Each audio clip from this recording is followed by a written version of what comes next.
Smoking causes cancer. Smoking kills. புகைப்பிடித்தல் புற்றுநோயை உண்டாக்கும் மற்றும் உயிரை கொல்லும். Consumption of alcohol is injurious to health. மது அருந்துதல் உடல்நலத்திற்கு கேடு. Subscriber real life incident inspired by subscribers. இந்த சந்தாதாரர்களின் உண்மை சம்பவம் உங்களால் உருவாக்கப்பட்டவை.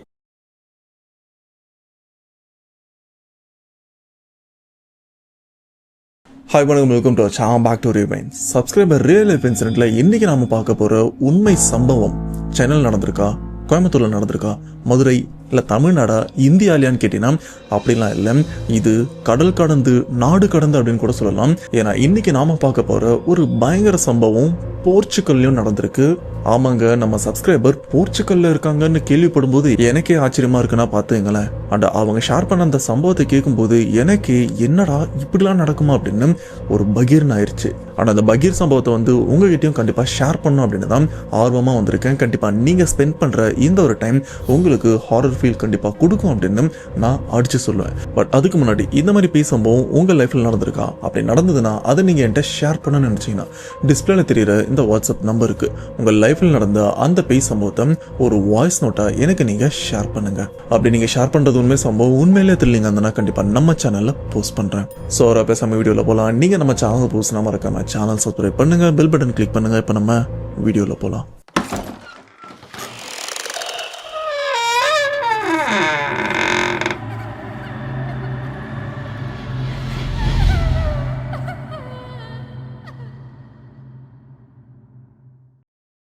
இந்த உண்மை சம்பவத்தை நமக்கு ஷேர் பண்ண சப்ஸ்கிரைபர், இவரோட நேம் விமல். இவர் எந்த ஊரை சேர்ந்தவர்னா நம்ம தமிழ்நாட்டில் இருக்கிற காஞ்சிபுரம் சேர்ந்தவர்.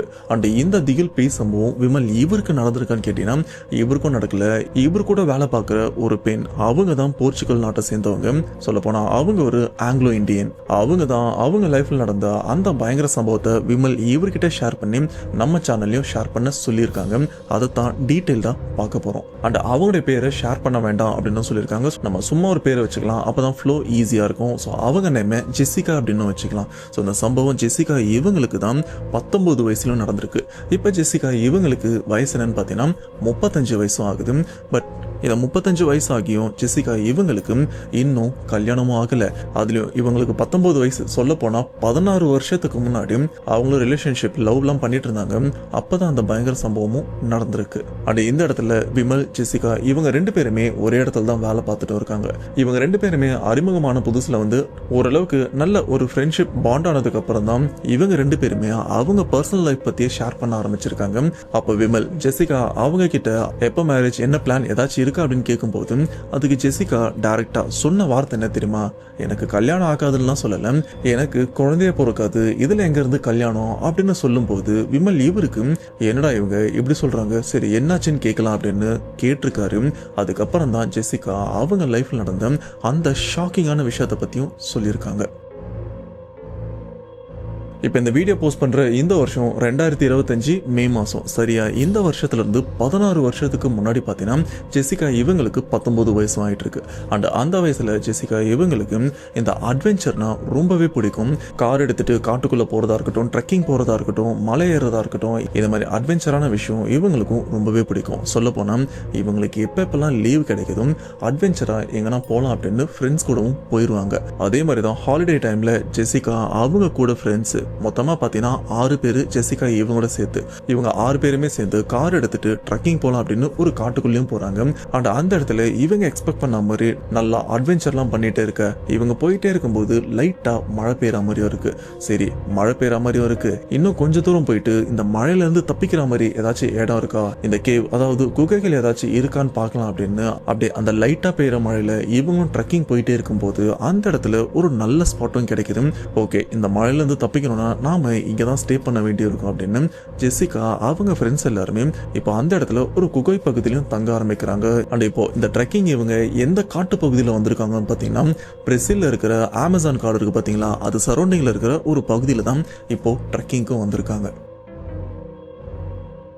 இப்படி அந்த குகை பகுதியோட வெளிப்பக்கம், அதாவது மழைநீர் தேங்காத இடத்துல, மழைநீர் மேலே படாத இடத்துல பார்த்தீங்கன்னா இவங்களும் கூடாரமும் போட ஆரம்பிக்கிறாங்க நைட்டு தங்குறதுக்காக. ஸோ இதெல்லாம் பண்ணதுக்கு அப்புறம் இவங்க சாப்பிட்றதுக்கு கொஞ்சம் சாப்பாடும் அண்ட் இந்த பீர் கேன்லாம் இருக்கு பார்த்தீங்களா, அதையும் எடுத்துட்டு வந்திருக்காங்க.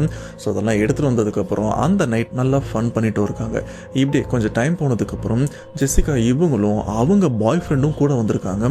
இவங்க 2 பேருமே என்ன பண்றாங்கன்னா, சரி இவங்க 2 பேருக்கும் கொஞ்சம் பர்சனலாக டைம் ஸ்பெண்ட் பண்ணலாம் அப்படின்றதுக்காக இங்க இருக்கிற இந்த குரூப்பை விட்டு அப்படியே கொஞ்சம் நகர்ந்து கொஞ்சம் தள்ளியும் வராங்க. தள்ளி வந்ததுக்கு அப்புறம் அந்த இடத்துல இவங்க காதலை பரிமாறிக்கிறாங்க. அண்ட் ஃபாரினர்ஸ் அப்படின்னு சொல்லும்போது காதலை எந்த அளவுக்கு பரிமாறுவாங்க அப்படின்னு உங்களுக்கு ஓரளவுக்கு ஐடியா இருக்கும். ஸோ அதே மாதிரி தான் இந்த இடத்துல நடந்துட்டு இருக்க. அப்ப இந்த சைடில் இருக்கிற மற்ற ஃப்ரெண்ட்ஸ்லாம் என்ன நினைக்கிறாங்கன்னா, டேய் நம்ம ட்ரெக்கிங் தானே வந்தோம், அதை விட்டுட்டு இவங்க என்ன பண்ணிட்டு இருக்காங்க அப்படின்னு அவங்க அவங்களுடைய லாங்குவேஜ்லும் பேசிட்டு இருக்க. கொஞ்ச நேரம் இப்படியே டைம் போயிட்டே இருக்கு. திடீர்னு இப்ப அந்த இடத்துல இருந்து ஜெசிகா இவங்களும் அலறி அடிச்சுட்டு ஓடியும் வராங்க. இப்படி இவங்க அலற சத்தத்தை கேட்டு மற்ற எல்லாருமே கொஞ்சம் பயப்படுறாங்க. பட் ஆரம்பத்தில் இவங்க என்ன நினைச்சாங்கன்னா, ஒருவேளை இந்த பசங்க பிராங்க் பண்றாங்களோ அப்படின்னு ஸ்டார்டிங்ல சைலண்டா தான் இருந்திருக்காங்க. ஆனா அலறிட்டு வந்த ஜெசிகா இவங்களுடைய முகத்தை பார்க்கும்போது இல்ல இது பிராங்க் இல்லை, உண்மையிலேயே எதையோ பார்த்து பயந்துருக்கா அப்படின்னு யோசிக்கும் போதும் பின்னாடி ஜெசிகா இவருடைய காதலன் அவரும் அலறிட்டே பின்னாடியும் வராரு. டேய் என்னாச்சு என்ன பிரச்சனைன்னு கேட்கும்போது அப்ப ஜெசிகா சொல்ற விஷயம் இல்ல, நாங்க 2 பேரும் அந்த இடத்துல இருந்துட்டு இருக்கும்போது எங்களை யாரோ மறைஞ்சிருந்து பார்த்த மாதிரி இருந்தது. ஆனா அந்த பர்சனை பார்க்கறதுக்கு ரொம்பவே உயரமாவும் இருந்தாங்க. பார்த்தோன்னே பயந்துட்டு அலறிட்டு வந்தோம் அப்படின்னு சொல்லும்போது இங்க இருக்கிற மற்ற ஃப்ரெண்ட்ஸ்ல ஒருத்தரும் சொல்றாரு, அட இந்த காட்டு பகுதியில் கரடிகள் நடமாட்டம் ரொம்பவே அதிகமாக இருக்கும். அண்ட் உங்களுக்கே நல்லா தெரியும் இந்த கரடி மனுஷனை மாதிரி எந்திரிச்சு நிற்கும். மேபி அதை இருட்டில் பார்க்கும்போது ஏதோ மனுஷன் நிற்குதுன்னு கூட நீங்கள் நினச்சிருக்கலாம். நல்ல வேளை நீங்கள் அங்கேருந்து தப்பிச்சு வந்துட்டீங்க. ஜஸ்ட் மிஸ் ஆயிருதுன்னா கண்டிப்பாக அந்த கரடி உங்களில் யாராச்சும் கொண்டு இருக்கிறது கூட வாய்ப்பு இருக்கு. ஏன்னா கரடிகளால் இந்த காட்டு பகுதியில் நிறைய மனிதர்கள் இறந்தும் போயிட்டு இருக்காங்க. ஸோ இதுக்கப்புறம் எல்லாருமே ஒன்றா இருக்கலாம். அண்ட் இந்த இடத்துல நெருப்பும் இருக்கு. மோஸ்ட்டாக நெருப்பு இருக்கிற இடத்துல வந்து கரடிகள் வராது, ஆனால் ஒரு சில இடத்துல வரும்.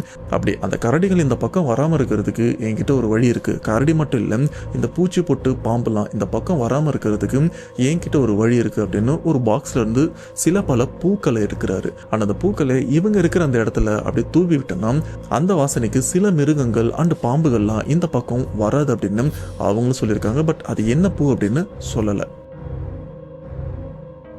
ஆனால் இருந்தாலும் ஜெசிகா அண்ட் அவங்களுடைய காதலன் இவங்க 2 பேருமே ரொம்பவே பயந்துருக்காங்க.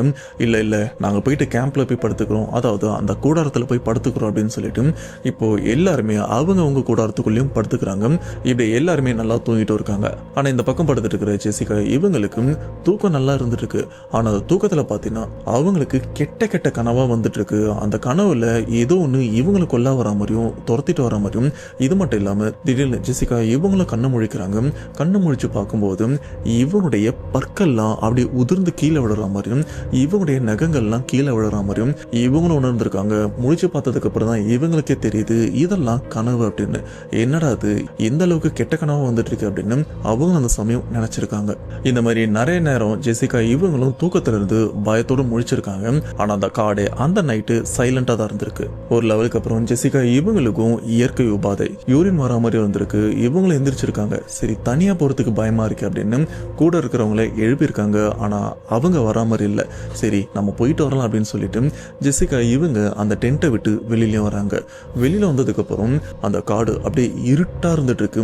இவங்களுக்கு பயம் இன்னமும் அதிகரிக்குது. சரி கூட யாராச்சும் இருந்தா நல்லா இருக்குமே அப்படின்னு பக்கத்து டென்ட்ல இருக்கிற அவங்க ஃப்ரெண்டு ஒரு பொண்ணை எழுப்ப ட்ரை பண்றாங்க. ஆனா அவங்களும் எந்திரிக்கல. இதனால யோசிச்ச ஜெசிகா இவங்க என்ன பண்றாங்கன்னா, சரி இந்த டென்ட்ல இவன் படுத்துட்டு இருக்கான்ல, இவங்க ஃப்ரெண்டு ஒருத்தர் படுத்துட்டு இருக்காரு, இவனை எழுப்பலாம் அப்படின்னு சொல்லிட்டு அவருடைய பேரை சொல்லியும் கூப்பிடுறாங்க. ஆனா ஆரம்பத்துல எந்த ரெஸ்பான்ஸுமே இல்லை. ஏன்னா உள்ள இருக்கிற அந்த நபர் நல்லா தூங்கிட்டு இருக்காருல்ல. ஒரு லெவலுக்கு அப்புறம் லைட்டா அந்த டென்ட்டை தட்டினா மாதிரி அந்த நபரோட பேரை சொல்லி கூப்பிடும் போது உள்ள இருக்கிற அந்த நண்பரும் ஓகே எஸ் அப்படின்னு இது எல்லாமே பார்த்தீங்கன்னா full and full English and அவங்க மதர் டங்கில் தான் பேசிட்டும் இருக்காங்க. அண்ட் வெளியில் இருக்கிற ஜெசிகா என்ன இது இவ்வளோ நேரம் கூப்பிட்டு இருக்கேன் இவன் எந்திரிக்கவே இல்லையே அப்படின்னு யோசிச்சு இவங்க என்ன பண்ணுறாங்கன்னா, அந்த டென்ட்டில் சின்னதாக ஒரு ஓட்டையும் இருக்கு. இது மட்டும் இல்லாமல் டென்ட்டுக்குள்ளே இந்த பேட்டரி லைட்டும் இருந்துட்டு இருக்கு. சரி இவன் என்னதான் பண்ணுறான் அப்படின்னு அந்த ஓட்டை வழியை எட்டி பார்த்தா உள்ள உட்காந்துட்டு இருக்கிற அந்த நண்பர் தூங்கலாம் இல்லை, அந்த டென்ட்ல உட்காந்துட்டு இருக்காரு. ஆனா அந்த சைடு பார்த்த மாதிரி உட்காந்துட்டு இருக்காரு. இந்த பக்கம் இருந்துதான் ஓட்ட வழியா ஜெசிகா இவங்களும் பாக்குறாங்க. என்ன இவன் இவ்வளவு நேரம் நான் கூப்பிடுறேன் முடிச்சுட்டு தானே இருக்கான், ஏன் ரெஸ்பான்ஸ் பண்ண மாட்டான் அப்படின்னு இவங்களுக்கும் இப்ப பயம் கொஞ்சம் அதிகரிக்கவும் ஆரம்பிக்குது. ஒருவேளை நம்ம கூட விளையாடுறானா அப்படின்னு யோசிச்ச ஜெசிகா இவங்க என்ன பண்றாங்கன்னா அந்த டென்ட்டோட ஜிப்பை கழட்டலான்னு ட்ரை பண்ணா அந்த ஜிப் வந்து உள்பக்கமாக தான் இருக்கும். ஸோ வெளியிலேருந்து கழட்டவும் முடியாது. அதனால் ஜெசிகா இவங்க அந்த டென்ட்டில் ஒரு ஓட்டை பகுதி இருக்குது பார்த்தீங்களா, அதை லைட்டாக கிழிச்சு அது வழியாக கையை விட்டு அப்படியே அந்த ஜிப்பை ஓப்பன் பண்ணுறாங்க. ஓப்பன் பண்ணி இப்போ உள்ளேயும் போகிறாங்க. உள்ளே போகும்போதும் அங்கே உட்காந்துட்டு இருக்கிற அந்த நண்பர் அப்படியே சைடில் ஆடின மாதிரி உட்காந்துட்டு இருக்காரு. அண்டு ஏதோ முணுமுணுத்துட்டு இருக்கிற மாதிரியும் இருக்கு. இதை பார்த்த ஜெசிகா இவங்களும் டேய் என்னாச்சு அப்படின்னு அவரோட ஷோல்டர் அப்படி தொடும்போது பார்த்தீங்கன்னா இப்போ ஆப்போசிட் டைரக்ஷன் பார்த்து உட்காந்துட்டு இருக்கிற அந்த நண்பர் அவருடைய தலை மட்டும் பார்த்தீங்கன்னா அப்படி இங்கிருந்து அப்படியே தலை மட்டும் திரும்புது. இந்த தலை திரும்பி பின்னாடி இருக்கிற நபரை பார்த்தா எப்படி இருக்கும்? உடம்பு வந்து முன்னாடி உங்களை பார்த்த மாதிரி தான் இருக்கு. ஆனால் தலை மட்டும் எனக்கு பின்னாடி இருக்கிறவங்கள திரும்பி பார்த்த மாதிரி திரும்பியும் பார்த்துருக்கு. இது மட்டும் இல்லாமல் அந்த நண்பருடைய இந்த தாடை பகுதி இருக்கு பார்த்தீங்களா, இது ஒரு 4-5 இன்ச் வரைக்கும் கீழே இறங்கி அப்படி தொங்கின மாதிரியும் இருக்கு. இது கூடவே அவருடைய கண்ணெல்லாம் செவந்து போயும் இருக்கு. அப்படியே ஜெசிகா இவங்களை பயமுறுத்துற மாதிரியும் பண்ண இதை பார்த்த ஜெசிகா இவங்க அலறடிச்சுட்டு வெளியில வரும்போது பார்த்தீங்கன்னா இந்த இடத்துல இன்னொரு காதல் ஜோடியும் இருக்கு. அவங்க இந்த டென்ட்டுக்கு வெளியில முட்டி போட்ட மாதிரி தலையை தூக்கிட்டோம், அதாவது இப்படின்ற மாதிரி தலையை தூக்கிட்டு உட்காந்துட்டு இருக்காங்க. அப்படி உட்காந்து இருக்கும்போது யாரோ ஒருத்தவங்க அவங்களுடைய கழுத்தை அறுக்கிற மாதிரியும் இருக்கு. இதை பார்த்த பயத்துல கொஞ்சம் தள்ளியும் வராங்க. அப்போ அங்க இருக்கிற மரத்துல இன்னும் 2 பேர் இவங்க டீம்ல இருக்கிற 2 பேரும் தலைக்கீழ கட்டி தொங்கவும் விட்டுருக்காங்க. அண்ட் அவங்களுடைய உடம்புல பார்த்தீங்கன்னா தலை அப்படின்றது இல்ல, தலையை வெட்டியும் வச்சிருக்காங்க. இப்படி இந்த மாதிரி விஷயத்தெல்லாம் பார்க்கும்போது திடீர்னு ஒரு உருவம் அடுத்து நீ தான் அப்படின்ற மாதிரி ஜெசிகா இவங்களையும் பார்த்து சொல்லியிருக்கு. மறுபடியும் ஜெசிகா இவங்களும் அலறாங்க. அப்படியே அலறும் போது தான் பக்கத்தில் இருக்கிற மற்ற ஃப்ரெண்ட்ஸ் எல்லாருமே ஜெசிகா இவங்களை அப்படியே உசுப்பி எழுப்புறாங்க. எந்திரிச்சதுக்கு அப்புறம் தான் ஜெசிகா இவங்களுக்கும் தெரியுது, அடடா இது எல்லாமே கனவா அப்படின்னு. அப்பதான் ஒரு நிம்மதி பெருமூச்சம் விட்டுருக்காங்க. இதுல ஹைலைட்டான விஷயம்னு பார்த்தீங்கன்னா ரொம்ப நேரமா கூட இருக்கிற ஃப்ரெண்ட்ஸ் எல்லாருமே ஜெசிகா இவங்களை எழுப்ப முயற்சி பண்ணியிருக்காங்க. ஆனா அந்த தூக்கத்துல இருந்து அந்த விஷயத்துல இருந்து இவங்களால வெளியே வர முடியாம ரொம்பவே கஷ்டப்பட்டு கடைசியா அந்த தூக்கத்துல இருந்து தப்பிச்சு வெளியே வந்துட்டு இருக்காங்க. ஆனா இது ஹைலைட்டான்னு கேட்டீங்கன்னா இதை விட இன்னொரு ஹைலைட் இருக்கு. அது என்னன்னு பார்த்தீங்கன்னா இப்படிப்பட்ட இந்த ஒரு விஷயம் விடிய காலையில் நடந்திருக்கு. அந்த விடிய காலையில் ஜெசிகா இவங்க எங்க இருந்தாங்கன்னு டென்ட்டில் தானே படுத்துட்டு இருந்தாங்க. ஆனால் இவங்க டென்ட்டில் கிடையாது. இதுக்கு முன்னாடி இந்த காதல் ஜோடி தான் அந்த புதர் பக்கம் போயிட்டு அவங்க காதலை பரிமாறுற மாதிரியும் போயிட்டு வந்திருப்பாங்கல்ல. சேம் எந்த இடத்துல ஏதோ ஒரு உருவத்தை பார்த்து அந்த ஃபர்ஸ்ட் டைம் அலறிட்டு வந்தாங்களும் அந்த இடத்துல தான் ஜெசிகா படுத்துட்டு வந்திருக்காங்க. இந்த பக்கம் ஜெசிகாவோட ஃப்ரெண்ட்ஸ் எல்லாருமே அந்த விடிய காலையில் எந்திரிச்சிருக்காங்க. என்ன கூட இருந்தவளை ஆளை காணமே அப்படின்னு அக்கம் பக்கத்தில் அப்படி தேடும்போது தான் சத்தம் இந்த பக்கம் இருந்து வருது அப்படின்னு இவங்களும் போயிருக்காங்க. அப்பதான் ஜெசிகா அந்த இடத்துல படுத்த மேனிக்கும் அந்த தூக்கத்துல இருந்து வெளியில வர முடியாம இவங்களும் கத்த முயற்சி பண்ணியிருப்பாங்க. அப்பதான் ஃப்ரெண்ட்ஸ் எல்லாருமே வந்து ரொம்ப நேரமா எழுப்ப முயற்சி பண்ணி கடைசியா எழுப்பியிருப்பாங்க. இப்போ ஜெசிகா இவங்க என்ன சொல்கிறாங்கன்னா, ஐயோயோ இதுக்கு மேலே இந்த ட்ரக்கிங்கும் வேணாம் அட்வென்ச்சர் ட்ரிப்பும் வேணாம் அப்படின்னு சொல்லிட்டு அன்னைக்கு இவங்க எல்லாருமே மூட்டை முடிச்செல்லாம் கட்டிட்டு இவங்க தங்கியிருக்கிற இவங்க ஊருக்கும் கிளம்புறாங்க. ஆனால் போயிட்டு இருக்கிற வழியிலேயும் ஜெசிகா இவங்களுக்கு உடம்பு முடியாமலும் போகுது. திடீர்னு வாமிட் பண்ணுறாங்க அண்ட் ஃபீவர் அதிகமாக அடிக்குது. என்ன காலையெல்லாம் நல்லா தானே இருந்தால் சரி போகிற வழியில் ஹாஸ்பிட்டல் ஏதாச்சும் பார்த்துட்டு போகலாம் அப்படின்னு சொல்லிட்டு ஜெசிகா இவங்கள ஒரு ஹாஸ்பிட்டல்லையும் அட்மிட் பண்ணுறாங்க. அங்கே செக் பண்ண டாக்டர் பயப்படுற அளவுக்குலாம் ஒன்றும் இல்லை, இது ஜஸ்ட் வைரல் ஃபீவர் தான் அப்படின்னு சொல்லி அதுக்குண்டான ட்ரீட்மெண்ட்டும் பண்ணிட்டு இருக்காங்க. ஆனால் 2-3 நாளாக ஜெசிகா இவங்களும் ஹாஸ்பிட்டலில் ட்ரீட்மெண்ட்டும் எடுத்துட்டு இருக்காங்க. ஆனால் எவ்வளோ ட்ரீட்மெண்ட் எடுத்தாலும் அந்த ஃபீவரும் சரி அந்த வாமிட் எடுக்கிறதும் குறைஞ்ச மாதிரியும் தெரியல, அதிகமாயிட்டே தான் இருக்கு. ஒரு லெவலுக்கு அப்புறம் ஜெசிகாவோட பேரண்ட்ஸ் அப்பா அம்மாவும் கால் பண்ண ஆரம்பிக்கிறாங்க. எங்க இருக்கீங்க என்ன ஆச்சு அப்படின்னு கேட்கும்போது இவங்களும் நடந்த விஷயத்தையும் சொல்லிட்டு இருக்காங்க.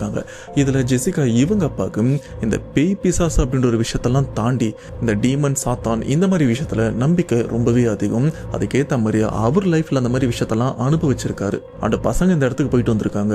இவங்க பார்த்து இவங்க ஃபீல் பண்ண விஷயத்தெல்லாம் வச்சு கால்குலேட் பண்ணும்போது ஏதோ தப்பா இருக்கு, இப்படியே விட்டனா கண்டிப்பா நம்ம பொண்ணுக்கு தான் பிரச்சனை அப்படின்னு நினைச்சேன். ஜெசிகாவோட அப்பா அவர் என்ன பண்ணியிருக்காருன்னா அவருக்கு தெரிஞ்ச ஒரு பாட்டி, அவங்களும் போர்ச்சுகலை சேர்ந்தவங்க தான். சொல்ல போனா அந்த ஊர்ல அந்த பாட்டி இந்த பேய் ஓட்டுறது இந்த மாந்திரிகம் ரிலேட்டடா இருக்கிற ஒரு வயசானவங்க நமக்கு புரியுற மாதிரி இந்த பேய் ஓட்டுற பாட்டி இல்லைன்னா மாந்திரிகம் பண்ற பாட்டி அப்படின்னு கூட சொல்லலாம். அந்த பாட்டி இப்போ ஜெசிகா இவங்களே வந்து பாக்குறாங்க. வந்து பார்த்து என்ன விஷயம் எதுலாம் கேட்கல.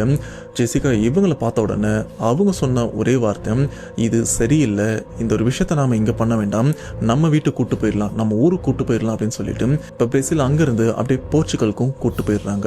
இதுக்கப்புறம் ஜெசிகா இவங்களை வீட்டுக்கு கூட்டு வந்ததுக்கு அப்புறம் அவங்கள வீட்டுக்குள்ளதான் வச்சிருக்காங்க. வீட்டை விட்டு எங்கேயுமே அனுப்பல. அந்த ஆரம்பத்துல அவங்களுக்கு அந்த உடம்பு சரியாகிறதுக்கான சில விஷயங்கள்லாம் பண்றாங்க. இருந்தாலும் வீட்டை விட்டு வெளியில எங்கேயும் அனுப்பல. அப்ப ஜெசிகா இவங்களும் எதுக்கு என்ன வீட்டை விட்டு எங்கேயும் அனுப்ப மாட்டீங்க, நான் வெளில போனேன் அப்படின்னு சொல்ல, அப்ப அந்த பாட்டி சொல்ற விஷயம், இல்ல நீ எங்கேயும் போகக்கூடாது, நீ இங்கே தான் இருக்கணும், அவன் உனக்குள்ள தான் இருக்கான், அவனை உன்கிட்ட இருந்து நான் வெளியில துரத்தாம நான் விட மாட்டேன். இது மட்டும் இல்லாம அவன் உன்னை பிடிச்சிதான் வந்திருக்கான், உனக்குள்ளதான் அவன் இருக்கான், அவனை வெளியில அனுப்பாம விட மாட்டான் அப்படின்னு சொல்லிட்டே இருக்க. இதை கேட்ட ஜெசிகா இவங்க பாட்டியை பார்த்து சிரிக்கவும் ஆரம்பிக்கிறாங்க. சிரிச்சது மட்டும் இல்லாம, எனக்கு இருக்கிறது வெறும் viral fever and food poison மட்டும்தான், இதை தவிர்த்து வேற எதுவுமே இல்லை, சும்மா நீங்களா கட்டுக்கதையா ஏதாச்சும் சொல்லிட்டு இருக்காதீங்க, நான் வெளில போனோம், என்ன அனுப்புங்கன்னு சொல்ல. பட் பாட்டி இவங்களும், அதெல்லாம் நீ எங்கேயும் போகக்கூடாது, நீ இங்கே தான் இருக்கணும், இதெல்லாம் சரி பண்ணிட்டு தான் உன்னை நான் வெளியில அனுப்புவேன் அப்படின்னு கட் அண்ட் ரைட்டா சொல்லிடுறாங்க. இதுக்கப்புறம் பாட்டி ஜெசிகா இவங்களுக்கு சில ரிச்சுவல், அதாவது ஜெசிகா இவங்க உடம்புக்குள்ள இப்ப சம்திங் ஏதோ இருக்குல்ல, அதை ஓட்டுறதுக்கான சில விஷயங்களும் பண்றாங்க. இப்படி இந்த மாதிரி ரிச்சுவல்லாம் பண்ணிட்டு இருக்கும்போது ஜெசிகா இவங்களும் திடீர்னு சம்பந்தமே இல்லாம கோவப்படுவாங்க. கோவப்பட்டு அங்க இருக்கிற எல்லாரையுமே திட்டுவாங்க. ஆனா இது ஜெசிகா இவங்க தான் பண்றாங்கன்னு பாத்தீங்கன்னா இவங்க பண்ணல, இவங்களுக்குள்ள இருக்கிற அந்த வேற ஏதோ, அது டீமன்னு சொல்லலாம் இல்ல பேயின்னு சொல்லலாம், அது என்னன்றது இந்த வீடியோ எண்டில் நான் கண்டிப்பா சொல்லுவேன். பட் கேட்கும்போது அது உங்களுக்கும் புதுசா இருக்கும், ஏன்னா எனக்கு புதுசா தான் இருந்தது. இது மட்டும் இல்லாம நிறைய விதமான இலை, இந்த மூலிகை, இது எல்லாத்தையுமே நெருப்புல போட்டு அதுல வர அந்த புகையை வந்து ஜெசிகா இவங்கள சுவாசிக்கப்படியும் பண்றாங்க. இது எல்லாமே பாத்தீங்கன்னா வெளிநாட்டுல இந்த பேய் ஓட்டுறதுக்கான சடங்குகள்ல வர ஒரு சிலது. இப்படி இந்த சடங்கு, இந்த பேய் ஓட்டுற சடங்கா இல்ல டீமனான்னு தெரியல, இந்த சடங்கு 3 நாளும் நடக்குது.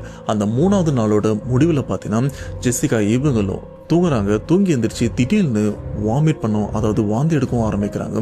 அப்படி எடுக்கிறதுல அவங்க சாப்பிட்டது ஏதாச்சும் தானே வெளில வரணும், ஆனா அதுக்கு ஆப்போசிட்டா நல்லா கருப்பா முடிய வச்சு சணல் மாதிரி திரிச்சா எப்படி இருக்கும் அந்த மாதிரி முடி ஃபுல்லா இவங்க வயிற்றுல இருந்து வெளியில வந்துட்டே இருக்கு. இவங்களும் இழுக்கிறாங்க வந்துட்டும் இருக்கு. ஆனா அந்த முடி கூடவே பாத்தீங்கன்னா இந்த தாறு கிரீஸ் இல்ல அதெல்லாம் வேண்டாம், இந்த சாக்கடையை கலந்தா ஒரு மாதிரி கருப்பா இருக்கும் பாத்தீங்களா, அந்த மாதிரி விஷயம் தான் இவங்க வயிற்றுல இருந்தும் வெளியில வந்திருக்கு.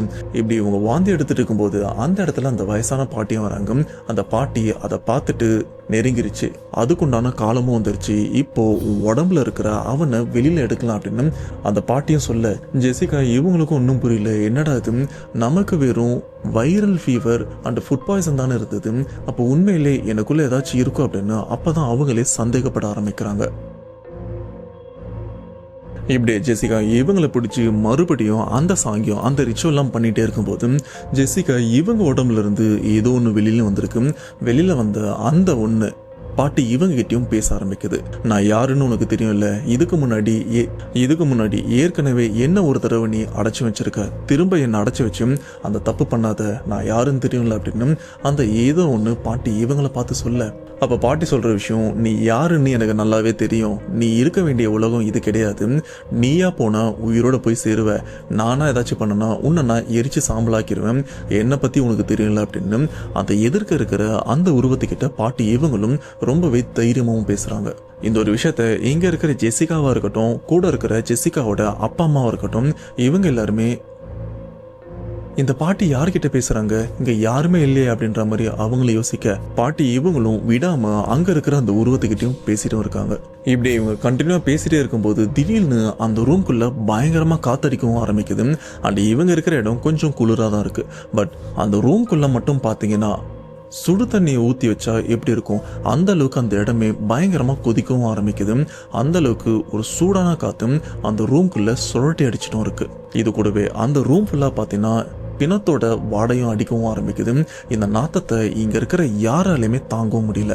இதை பார்த்து சுத்தி இருக்கிறவங்க பயங்கரமா பயப்படுறாங்க. ஆனா பாட்டி இவங்க அசராம இவங்க கையில ஒரு மாலை, அது ஜப மாலையா இல்லை என்னன்னு தெரியல, ஒரு மாலை மாதிரி இருக்கு, அதை அப்படியே உருட்டிட்டு வாயில மந்திர வார்த்தைகள்லாம் சொல்லிட்டு இருக்காங்க.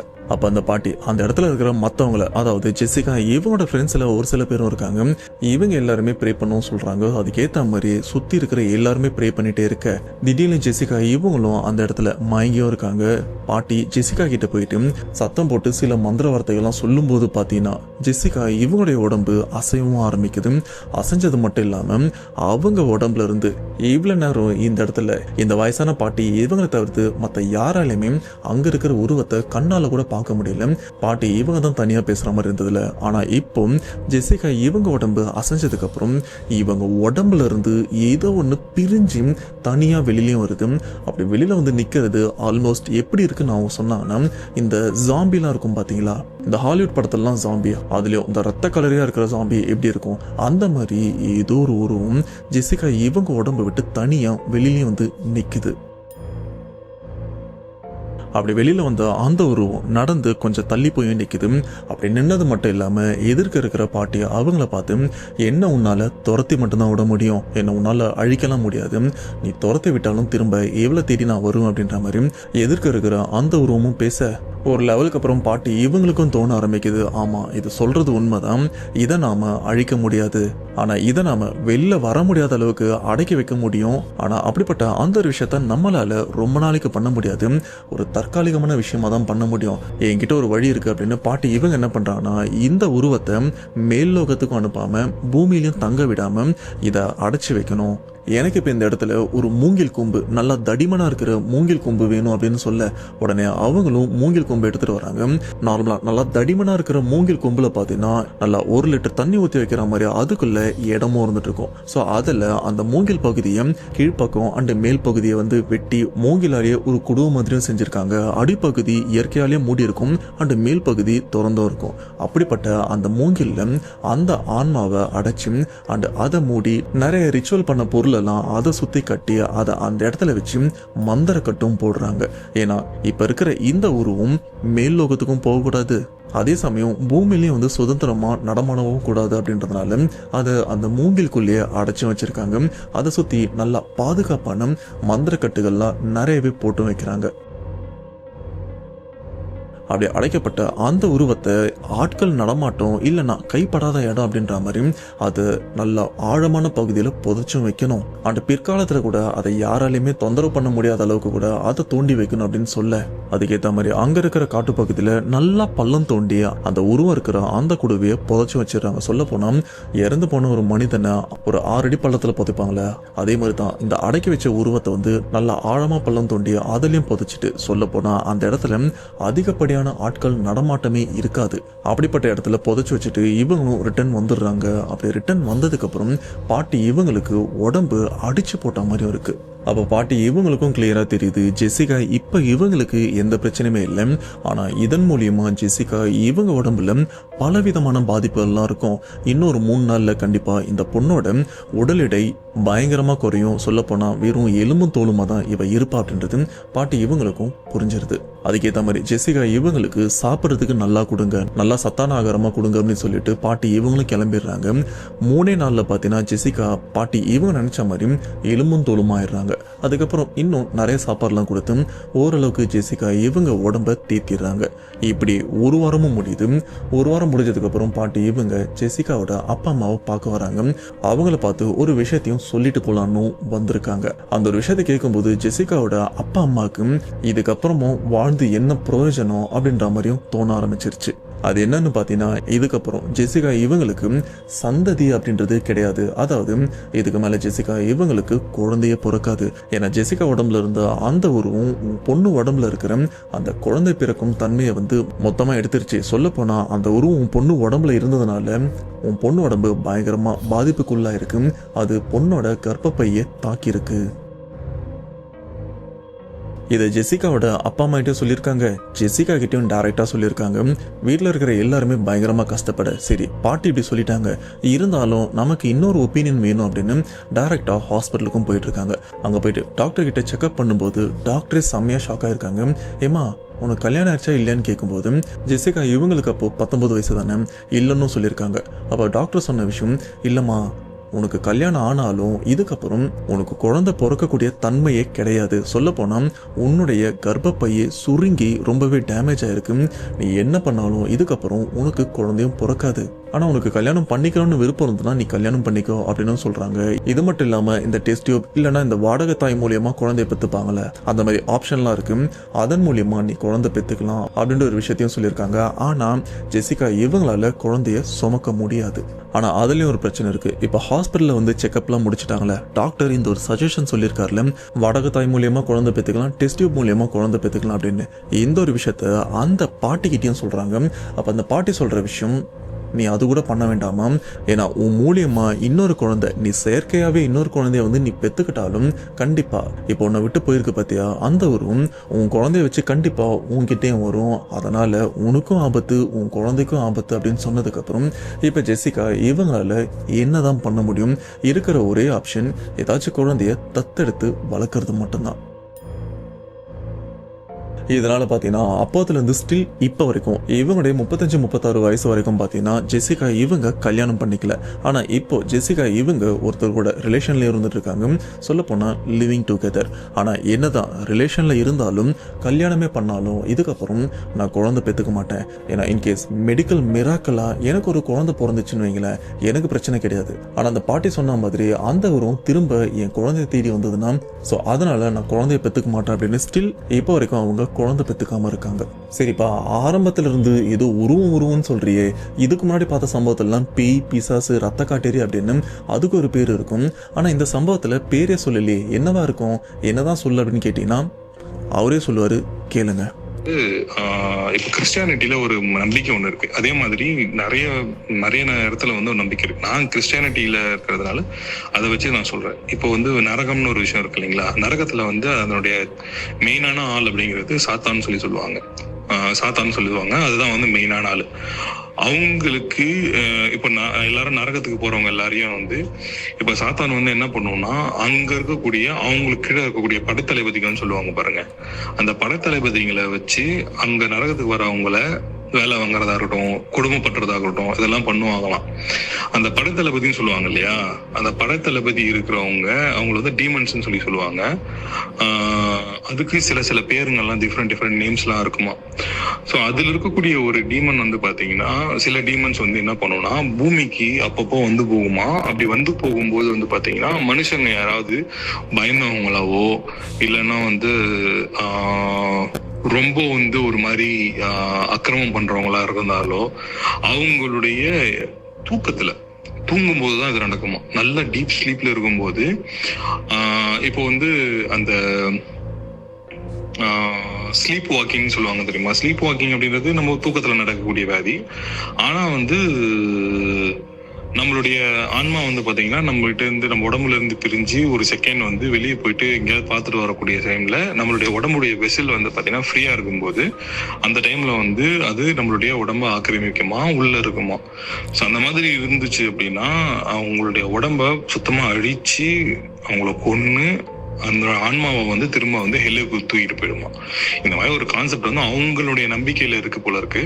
ஸோ அந்த நம்பிக்கையில இருக்கக்கூடிய அந்த மாதிரி ஒரு டீமன் தான் வந்து இவங்க உடம்புல இருந்திருக்கு. அந்த டீமனை வந்து அழிக்கிறது ரொம்ப ரொம்ப கஷ்டமான விஷயம். திரும்ப வந்து அதை நரகத்துக்கு வேணா அனுப்பி வைக்க முடியும், ஆனா அதை அழிக்க முடியாது, அழிவுலாம் கிடையாது அப்படின்னு அவங்க சொல்லியிருக்காங்க. இதனால தான் அந்த பாட்டி அந்த டீமனை அழிக்க முடியாம, அவங்களுக்கே தெரியும் இதை அழிக்க முடியாது, சும்மா அதை பயமுறுத்துறதுக்கு வேணா அழிச்சிடும் அப்படின்னு சொல்லலாம், ஆனா அழிக்க முடியாது அப்படின்னு அதை அடைச்சி இப்போ ஒரு காட்டுப்பகுதியில் புதைச்சி வச்சிருக்காங்க. இப்பவும் கண்டிப்பா அந்த இடத்துல தான் இருக்கணும், ஏன்னா அந்த இடத்த விட்டு அது வெளியில வந்திருந்ததுன்னா ஜெசிகா இவங்களை மறுபடியும் தொந்தரவு பண்ண வந்திருக்கும். அண்ட் இப்போ விமல் இவரும் ஜெசிகா இவர்கிட்ட பேசிட்டு தான் இருக்காங்க. ஒரே கம்பெனியில் தான் வேலை பார்த்துட்டு இருக்காங்க. அப்படி பேசிட்டு இருக்கும் போதுதான் எதாச்சியா ஸ்டார்ட் ஆன விஷயம் இப்படிலாம் போயிட்டு இப்படிலாம் நடந்திருக்கு அப்படின்னு இவருக்கே தெரிஞ்சதுக்கு அப்புறம் கண்டிப்பா நம்ம கிட்ட ஷேர் பண்றேன் அப்படின்னு சொல்லியிருக்காங்க. அதனாலதான் நம்ம கிட்ட ஷேர் பண்ணி இப்ப நானும் உங்ககிட்ட முடிஞ்ச வரைக்கும் தெளிவா சொல்லியிருக்கேன் அப்படின்னு நம்புறேன். அண்ட் இந்த இடத்துல விமல் ஒரு விஷயத்தையும் சொல்லியிருப்பாரு, தூங்கிட்டு இருக்கும்போது ரொம்ப பயந்தவங்க அண்ட் ரொம்ப தப்பு பண்றவங்க நல்லா தூங்கிட்டு இருக்கும்போது அவங்க உடம்பு விட்டு அவங்க ஆன்மா அங்கங்கன்னு சுத்த போயிடும். அந்த கேப்ல தான் இந்த டீமன் அவங்க உடம்ப பொசஸ் பண்ணும் அப்படின்னு சொல்லியிருக்காரு. ஸோ இன்கேஸ் ரொம்ப பயந்தவங்களா இருக்கட்டும், ரொம்ப தப்பு பண்றவங்களா இருக்கட்டும், தூங்கும்போது கொஞ்சம் பார்த்து தூங்குங்க. ஏன்னா நீங்க முழிச்சு பார்க்கும்போது உங்க மொபைலோ இல்ல காசு பணமோ மிஸ் ஆனா பரவாயில்ல, உங்க பாடியே மிஸ் ஆனா என்ன பண்ணுவீங்க? அண்ட் ஜெசிகா இவங்க லைஃப்ல நடந்த இந்த சம்பவத்தை கேட்கும்போது உங்களோட தாட் என்ன? எனக்கு இந்த சம்பவம் ரொம்பவே புதுசா இருந்தது. அண்ட் டோட்டலா வேற ஒரு கண்ட்ரில இருந்து இந்த ஒரு சம்பவத்தை நமக்கு ஷேர் பண்ணியிருக்காங்கன்னு போது எனக்கு ஹாப்பியா தான் இருக்கு. அண்டு அந்த சம்பவமும் கொஞ்சம் ரொம்பவே புதுசாக தான் இருக்கு. ஸோ என்ன ஏதுன்றது மறக்காம கமெண்ட் பாக்ஸில் மென்ஷன் பண்ணுங்க. அவ்வளோதான் மக்களே, சம்பவம் ஓவர். இந்த சம்பவம் கண்டிப்பாக உங்களுக்கு ஒரு ஹாரர் ஃபீல் கொடுத்ததா இல்லையா அப்படின்றத மறக்காம கமெண்ட் பாக்ஸில் மென்ஷன் பண்ணுங்க. நெக்ஸ்ட் ஒரு இன்ட்ரெஸ்டிங்கான வீடியோவில் கண்டிப்பாக உங்களை நான் மீட் பண்ணுறேன். அதுவரை உங்களிடம் விடைபெறுவது உங்கள் நான். பாய்.